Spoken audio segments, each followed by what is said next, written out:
जय हिंद साथियों, स्वागत है हमारे YouTube चैनल जीशु एजुकेशन पावर में। आज हम उद्यान विज्ञान के महत्वपूर्ण प्रश्न लेकर आए हैं। पहला प्रश्न है, भारत में फलों का बागान राज्य फ्रूट ऑर्चर्ड स्टेट किसे कहा जाता है? उत्तर हिमाचल प्रदेश। हिमाचल प्रदेश को फलों का बागान राज्य कहा जाता है क्योंकि यहाँ विशेष रूप से सेब, आड़ू, बेर, नाशपाती जैसे फल बड़ी मात्रा में उगाए जाते हैं।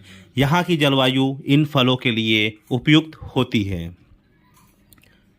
दूसरा प्रश्न है, केले की खेती के लिए उपयुक्त मिट्टी कौन सी होती है? उत्तर दोमट या बलुई दोमट मिट्टी। केले की फसल के लिए ऐसी मिट्टी उपयुक्त होती है जो जल निकास वाली हो और कार्बनिक पदार्थों से भरपूर हो। दोमट मिट्टी में पानी का संचय और निकास दोनों बहुत अच्छे से होता है। प्रश्न संख्या 3, मल्चिंग तकनीक का प्रयोग किस उद्देश्य से किया जाता है? उत्तर नमी संरक्षण और खरपतवार नियंत्रण के लिए।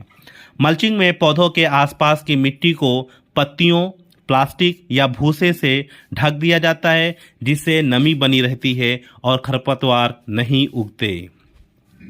प्रश्न संख्या 4, आम की सबसे प्रसिद्ध किस्म अल्फांजो किस राज्य में मुख्य रूप से उगाई जाती है? उत्तर महाराष्ट्र। अल्फांजो आम को राजाओं का आम कहा जाता है। अल्फांजो आम को राजाओं का आम कहा जाता है। ये विशेष रूप से महाराष्ट्र के रत्नागिरी क्षेत्र में उगाए जाते हैं और स्वाद तथा सुगंध के लिए प्रसिद्ध हैं। प्रश्न संख्या 5, सबसे अधिक फूल उत्पादन करने वाला देश कौन सा है? उत्तर नीदरलैंड। नीदरलैंड को फूलों का देश कहा जाता है। यहाँ ट्यूलिप फूलों का सबसे अधिक उत्पादन होता है और विश्व के सबसे बड़े हिस्से में यहीं से निर्यात भी होता है।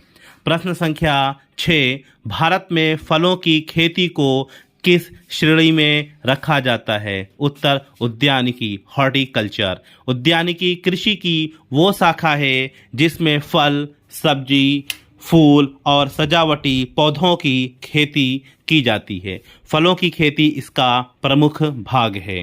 प्रश्न संख्या 7, टिश्यू कल्चर तकनीक का प्रयोग किस क्षेत्र में होता है? उत्तर उच्च गुणवत्ता वाले पौधों के उत्पादन में। टिश्यू कल्चर एक आधुनिक तकनीक है जिससे रोगमुक्त और गुणात्मक पौधों का तेजी से उत्पादन किया जाता है। केले और आलू जैसे फसलों में इसका अधिक प्रयोग किया जाता है। वीडियो अच्छी लगी है तो लाइक करें, शेयर करें और सब्सक्राइब करना ना भूलें। जय हिंद साथियों।